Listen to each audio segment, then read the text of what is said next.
Participam da edição de hoje o economista Antônio Correia de Lacerda e o professor de filosofia da USP, Vladimir Safatli. No final desta edição tem o Bate Pronto, quadro em que os nossos convidados respondem às perguntas do público sobre as reportagens que vamos exibir aqui. Mande a sua dúvida através do nosso Twitter. O endereço é twitter.com/jornal_cultura. Cerca de 2,5 milhões de pessoas ficaram sem transporte hoje na Grande São Paulo. A greve dos ferroviários parou completamente os trens da CPTM e gerou um efeito cascata em ônibus, metrô e no próprio trânsito. À noite, os ferroviários suspenderam a paralisação. Nos trilhos, verdadeiros estacionamentos de trens. Na plataforma, um deserto só. Assim, amanheceram as 89 estações da Companhia de Trens Metropolitanos, que atende 22 cidades da Grande São Paulo. Do lado de fora, portões fechados e o aviso da greve. Foi pega de surpresa? Infelizmente. Vai fazer o que agora? Vou voltar para casa, né? Em Osasco, na Grande São Paulo, uma multidão em frente à estação de trem, todos repetindo o mesmo gesto, tentando avisar o chefe pelo telefone celular. Isso se o chefe estivesse na empresa. Vou tentar falar, porque eu acho que ninguém chegou. A greve dos trens gerou um efeito cascata na capital paulista. Faltava lugar nos pontos de ônibus. E para entrar, então... Cheio, lotado, tá parecendo uma lata de sardinha, né? Deu sinal, mas desistiu de Inês? Desisti, tá difícil, viu? Faltava espaço também no trânsito. As marginais dos rios Tietê e Pinheiros, que já têm o tráfego carregado, ficaram ainda mais cheias. Olha, eu vou ser sincero pra você, tá uma porcaria, viu? O Sindicato dos Ferroviários e a CPTM participaram de uma audiência na Justiça do Trabalho no início da tarde. Não houve acordo. Por isso, a volta para casa foi um novo sofrimento. No centro de São Paulo, não havia transporte suficiente para todos. As estações de trem, em pleno horário de pico, continuaram fechadas. Desde ontem que eu estou tentando chegar em casa, eu moro em Mogi das Cruzes, tive que dormir no trabalho. Voltei agora, uma fila enorme, aqui está fechado, ninguém atende. Depois da assembleia, os ferroviários decidiram encerrar a greve e voltaram ao trabalho. Amanhã, os trens devem funcionar normalmente. Hoje foi um dia realmente dramático para quem precisou se transportar dentro de São Paulo. Quer dizer, já é um caos, já é duro sair de um lugar para o outro na cidade. E hoje foi muito pior. Olha, a empresa, só para vocês acompanharem aí a negociação, oferece 3,27% de aumento. A categoria quer 5%. Os ferroviários voltaram a trabalhar, mas eles continuam em negociação com a CPTM. Como eu já disse, a categoria quer este aumento de 5%, que é acima da inflação, e a empresa oferece os 3,27%. Uma nova Assembleia dos Trabalhadores está marcada para o dia 10, e agora há pouco os metroviários aceitaram a proposta da companhia do metrô de São Paulo e desistiram da greve que estava marcada para amanhã. Os funcionários terão 8% de aumento. Segundo os sindicatos dos ferroviários do estado aqui de São Paulo, os salários atuais são os seguintes: maquinista, R$ 2.100 por mês, mecânico de manutenção, R$ 1.800, agente operacional, R$ 1.540 e agente de segurança, R$ 1.790. A greve é um direito do trabalhador, né? No Estado democrático de direito, a greve é um direito do trabalhador. Nos serviços essenciais, existe uma legislação onde você tem que permitir ou garantir a quantidade mínima desse processo. Então, a primeira falha é os trabalhadores, os seus sindicatos, não cumprirem esse padrão mínimo, o que eu acho que é um erro estratégico e coloca a população contra uma reivindicação que poderia ter um apoio maior.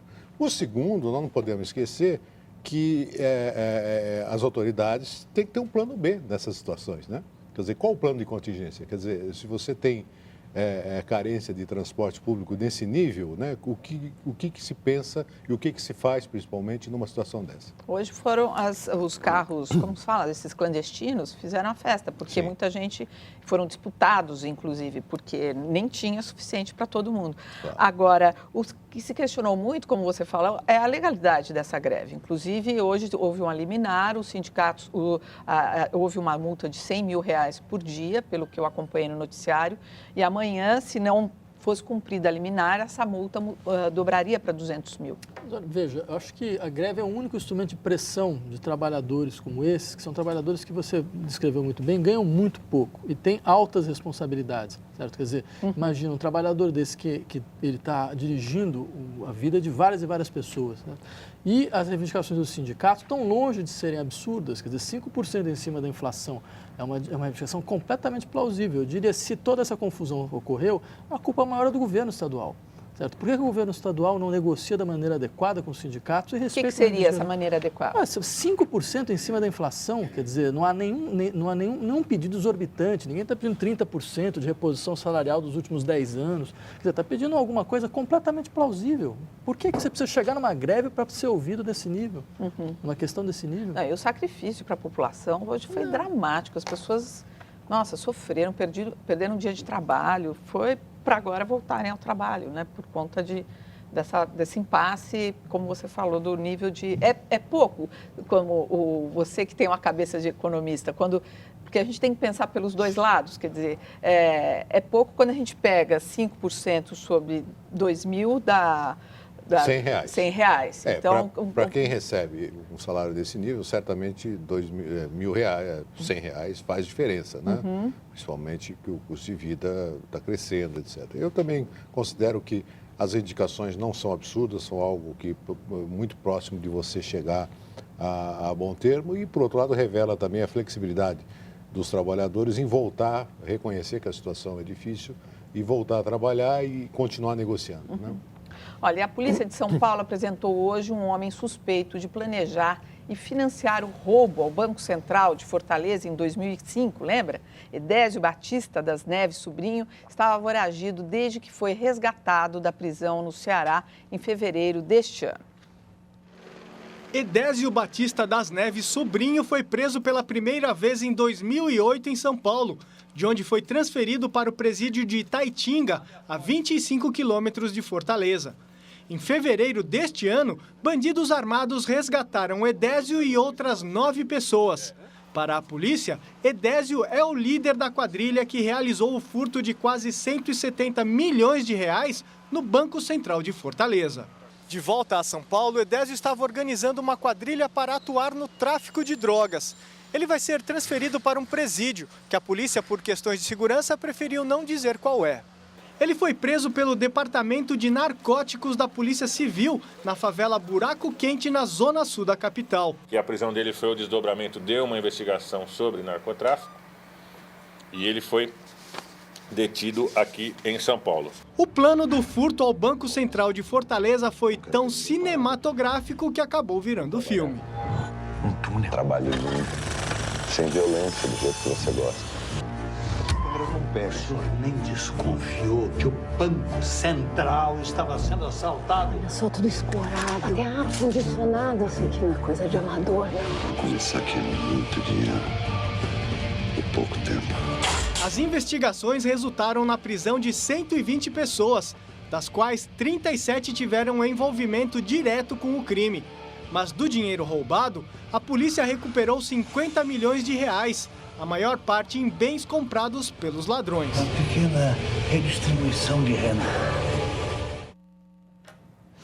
O comando da Polícia Militar de São Paulo defende que os policiais envolvidos nos roubos a caixas eletrônicos cumpram pena em presídios comuns. Segundo a Polícia Civil Paulista, há PMs envolvidos por ação ou omissão em 80% dos casos recentes desse tipo de crime. Foram quase 80 casos na capital e em cidades do estado de São Paulo apenas neste ano.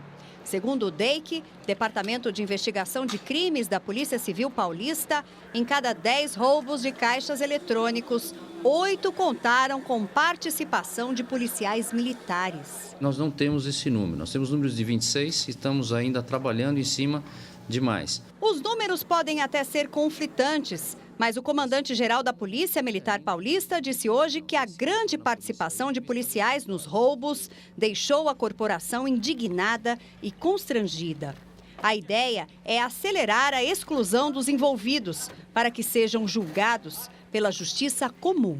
Esse bandido não é um policial, então ele merece o tratamento de bandido. Ele que vá para o presídio comum. Segurança também foi o tema hoje de uma reunião que aconteceu em São Paulo entre o Sindicato dos Bancários e a FEBRABAN, a Federação Brasileira de Bancos. O tema principal dessa reunião foi um crime conhecido da população: a saidinha de banco. De 6 propostas apresentadas pelo sindicato, apenas uma foi aceita pelos bancos: a instalação de câmeras de segurança em todos os locais de circulação de clientes, até mesmo nas calçadas e estacionamento das agências. O principal ponto discutido não foi aprovado: a implantação de biombos nos caixas, exigida por lei estadual. Quem está na fila, quem está na agência não pode saber o que ele está fazendo. Ele não pode ver o que ele está fazendo. Isso que a gente acha que é central, entendeu? Que protegeria o cliente. A lei paulista, que determina a implantação dos biombos nas agências, foi sancionada no dia 15 de março, mas ainda não foi regulamentada. Quando isso acontecer, os bancos terão prazo de 90 dias para adaptação. Agora, voltando ao começo dessa notícia, é um avanço a Polícia Militar defender a ideia de mandar os policiais envolvidos para um presídio, para que eles cumpram pena em presídio comum? Acho que é certo que um elemento que acaba alimentando esses crimes praticados por policiais é o fato de que os policiais militares são julgados por uma justiça militar à parte. E essa justiça militar ela é muito mais condescendente, né, com esses tipos de crimes do que uma justiça comum, né? Então, acho que o mais importante é o fato desses policiais estarem sendo julgados pela justiça comum, certo? Como cidadãos comuns, né? Agora, por outro lado, essa fala, né, foi dito aí, olha, pelo comandante ou algum porta-voz da polícia, dizer eles não são policiais, são bandidos. Mas alguém recrutou essas pessoas, claro, né? Qual foi o critério de escolha dessas pessoas? Verdade. Né? E qual é o critério de acompanhamento da postura, né, do comportamento desses policiais? Quer dizer, você está pegando fácil, lá na origem, né? Na origem e na atualidade, quer dizer, o que eles fazem, como é que isso é acompanhado, né? O que é muito fácil, né? Depois eu disse, não, eles não são policiais, são bandidos, mas eles usavam farda, tinham um emprego, eram remunerados pelo Estado, não é isso? Então, por outro lado, quer dizer, é um avanço eles serem julgados pela justiça comum, mas colocá-los também numa prisão comum pode significar pena de morte para eles, não? Porque certamente tem muitos inimigos lá. Por eles serem policiais, ex-policiais no caso. É. Os pais de um homem assassinado em março em um cemitério da Grande São Paulo vai pedir indenização ao Estado pela perda do filho. O rapaz, de 27 anos, havia sido detido por roubo de um carro e foi morto sem resistir à prisão. A família conta com a ajuda da Defensoria Pública no processo. Ele prefere não mostrar o rosto, mas faz questão de receber o que julga ser o mais importante. Esperar que ele volte a reviver não tem como, né? Então esperamos justiça, né? A gente espera que o Estado tome mais um pouco de providência sobre esses casos que estão acontecendo, né? Porque não foi só dele que aconteceu, está acontecendo todos os dias. Ele é pai de Dileone Lacerda de Aquino, 27 anos, morto, segundo testemunhas, por 2 policiais militares em um cemitério em Ferraz de Vasconcelos, em março deste ano.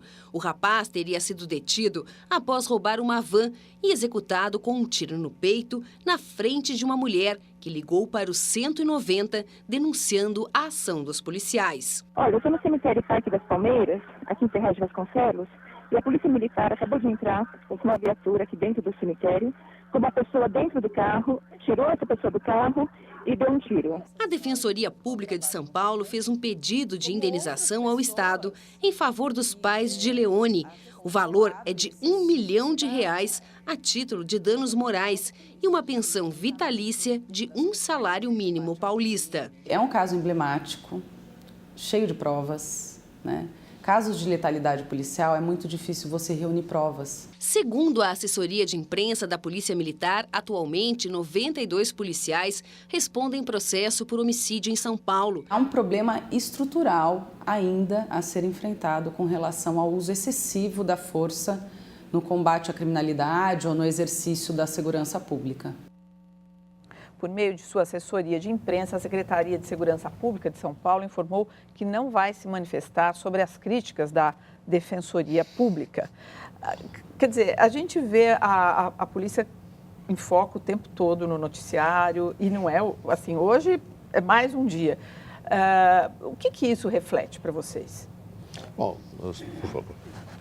Não, eu acho um absurdo o país como o Brasil ter uma polícia militar. Eu acho que são poucos países que têm alguma coisa dessa natureza. Por quê? Quer dizer, trata-se de uma instituição que tem o mesmo tipo de lógica que opera, por exemplo, na área militar. Certo? Ou seja, são pessoas que são responsáveis pela segurança externa. Eles agem da mesma maneira no caso da segurança interna. Ou seja, é o mesmo tipo de lógica. Eles acham que estão em guerra civil. Então, o que acontece? Esse tipo de situação gera esse tipo de comportamento. É bom lembrar, a polícia brasileira é a polícia que mais mata no mundo. Você tem dados da Organização das Nações Unidas que demonstram isso muito claramente. É uma polícia que mais tortura na América Latina.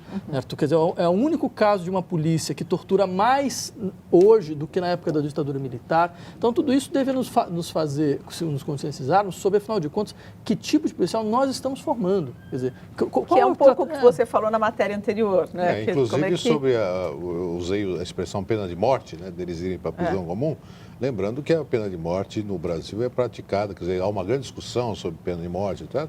Mas a pena de morte é praticada na prática e sem julgamento. Né? O julgamento é a arma do policial, né? Olha, prisão perpétua para o homem que sequestrou uma menina de 11 anos nos Estados Unidos e a manteve em cativeiro por 18 anos. Se forem somadas todas as penas contra o acusado, ele deveria cumprir 431 anos de prisão. Em 1991, Jace Dugat, então com 11 anos, foi raptada quando esperava o ônibus escolar na cidade de South Lake Tahoe, na Califórnia. Em 2009, 18 anos após o desaparecimento de Jace, a polícia suspeitou de Philip Garrido, quando ele andava acompanhado de 2 crianças. Com um mandado de busca, a polícia vasculhou a casa do suspeito e encontrou Jace e 2 filhas que ela teve com o sequestrador. Elas viviam num quintal escondido nos fundos da casa. Philip Garrido e a mulher dele, Nancy, foram presos e processados por sequestro e abuso sexual contra menores. Hoje, 2 anos depois da libertação de Jace, um tribunal da Califórnia condenou o casal. Philip Garrido foi sentenciado a 431 anos e sua mulher, Nancy, a 36 anos. A aula de português está tirando o sono de alunos e professores da rede pública. A disciplina é uma das mais temidas para os professores e é que consideram que é difícil ensinar. E para os alunos é difícil aprender. Os alunos não escondem. Quando a aula é de português, a cara é de interrogação. A gramática em si não é complexa. Eu tenho problemas com português. Que a língua portuguesa é difícil não resta a menor dúvida, mas esse não é um bom motivo para justificar o baixo rendimento dos alunos no SARESP, o sistema de avaliação que mede a qualidade do ensino nas escolas estaduais. No ano passado, aumentou muito a quantidade de alunos com desempenho insuficiente. De acordo com a Secretaria de Educação, em 2009, 29,5% dos alunos que terminaram o ensino médio tiveram desempenho abaixo do básico. A nota média em português era 274,6. Em 2010, o número subiu para 38% dos alunos e a nota caiu para 265,7. Isso significa que esses alunos não foram capazes de interpretar um texto literário. Esse professor chama a atenção para um dado. A queda do desempenho coincide com a adoção de apostilas para a disciplina. Antes, o professor ensinava com o auxílio de um livro didático. A mudança foi em 2008 e dura até hoje. O objetivo era unificar o conteúdo em todas as escolas do estado, mas acabou modificando a maneira do professor dar aula, explica esse especialista em educação. O material foi elaborado de tal maneira que não contempla a necessidade de atendimentos mais individualizados, porque uma coisa é o material para um grupo de alunos bastante homogêneo. Não é o quadro na rede estadual. Esse professor leciona nas escolas regulares e também nas escolas técnicas, onde o desempenho dos alunos no SARESP é melhor. Sem a apostila, a nota média em português foi de 316,8.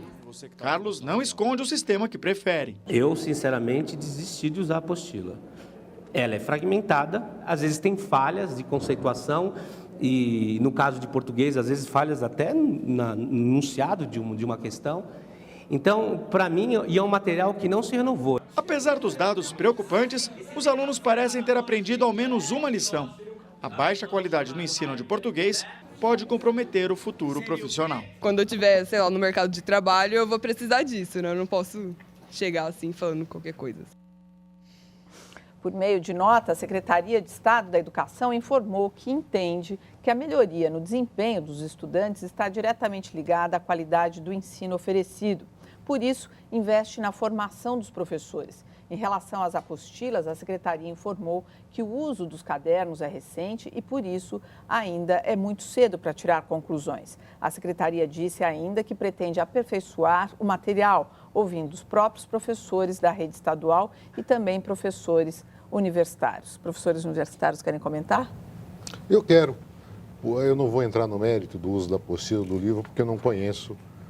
Não sou professor de português, sou professor de economia e do ensino universitário, como você disse. Agora, eu queria lembrar uma coisa aqui, que é muito comum. Primeiro, todo mundo é favorável à educação e acha que a educação é importante.